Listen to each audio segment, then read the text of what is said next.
আসসালামু আলাইকুম ওরহমতুল্লাহি ওবারাকাতুহু।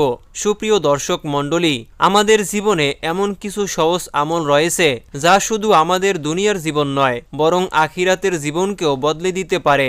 এই আমলগুলো ছোট মনে হলেও এর প্রতিদান অনেক অনেক গুণ বড়। তাই আসুন আমরা এই আমলগুলো সম্পর্কে একটু জানার চেষ্টা করি এবং প্রতিদিনের জীবনে বাস্তবায়নের চেষ্টা করি। প্রথমেই বলা যায় ফজরের নামাজের পরে জিকির করা। আমাদের প্রিয় নবী হযরত মুহাম্মদ সাল্লাল্লাহু আলাইহি ওয়াসাল্লাম বলেছেন, যে ব্যক্তি ফজরের নামাজ আদায় করে এবং সূর্যোদয়ের সময় পর্যন্ত আল্লাহর জিকিরে মশগুল থাকে, এরপরে 2 রাকাত ইশরাকের নামাজ পড়ে, সে পূর্ণ হজ ও উমরার সওয়াব লাভ করে। প্রিয় ভাই ও বোনেরা, একবার চিন্তা করুন তো, আল্লাহ পাক রব্বুল আলামিন যেই হজকে কবুল করবেন, সেই হজের সওয়াব যদি এই সামান্য আমলের মাধ্যমে আমাদেরকে দান করেন, তাহলে এর চাইতে সৌভাগ্য আর কি বা হতে পারে। আমাদের দেশের কিংবা অন্য দেশের যে কোনো মানুষই অনেক অনেক টাকা ব্যয় করে হজ উমরা করে, কিন্তু তার হজ কবুল হলো কিনা সে বিষয় অনিশ্চিত। কিন্তু এই আমলটি করলে আপনি একটি কবুল হজ ও উমরার সওয়াব পাবেন। সুবহানাল্লাহ, সুবহানাল্লাহ। তাই আমি আপনাদেরকে অনুরোধ করব, অত্যন্ত গুরুত্বের সাথে এই আমলটি করবেন। ছোট আমল হলেও এর গুরুত্ব অত্যন্ত গুরুত্বপূর্ণ।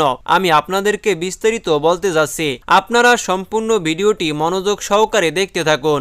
ইসলাম প্রিয় ভাই ও বোনেরা, ভিডিওটি শুরু করার আগে আসুন একটু প্রার্থনা করি। হে আল্লাহ, তুমি আমাদের সকলকে হালাল রুজি রুটির তৌফিক দান করো। সকলেই কমেন্ট বক্সে লিখুন আমিন। প্রিয় ভাই, আমি আপনাদেরকে অনুরোধ করব, ভিডিওটি শুরু করার আগে একটি লাইক করে দিন এবং আমাদের এই চ্যানেলটি সাবস্ক্রাইব করে পাশেই থাকুন, কারণ আমরা আপনার জন্য সহজ ও ছোট ছোট আমল নিয়ে হাজির হয়ে থাকি, যা করলে বান্দা আল্লাহ পাক রব্বুল আলামিনকে খুশি করতে পারে। তিরমিজি শরীফের হাদিসে বলা হয়েছে, যদি আপনি ইশরাক নামাজের পরে জিকির করেন, তাহলে একটি হজ ও উমরার সওয়াব পাবেন। এটি একদিকে আপনার দুনিয়ার সফলতার জন্য দোয়া এবং অন্যদিকে আখিরাতে আল্লাহর সন্তুষ্টি লাভের মাধ্যম এবং একটি সুন্দর পথ। প্রতিদিন ফজরের পরে মাত্র কয়েক মিনিট ব্যয় করে আপনি এই আমলটি করতে পারেন।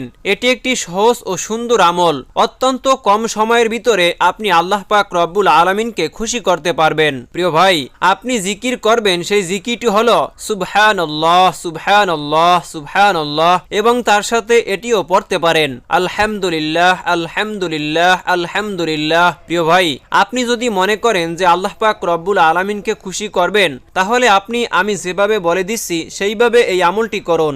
আপনি এইভাবে দোয়াটি পাঠ করুন, সুবহানাল্লাহ, আলহামদুলিল্লাহ, আল্লাহু আকবার, লা ইলাহা ইল্লাল্লাহ, লা ইলাহা ইল্লাল্লাহ। রাসূল আকরাম সাল্লাল্লাহু আলাইহি ওয়াসাল্লাম বলেছেন, এই কথাগুলো এমন যা দুনিয়া ও আসমানের মধ্যবর্তী সম্পদ থেকে উত্তম।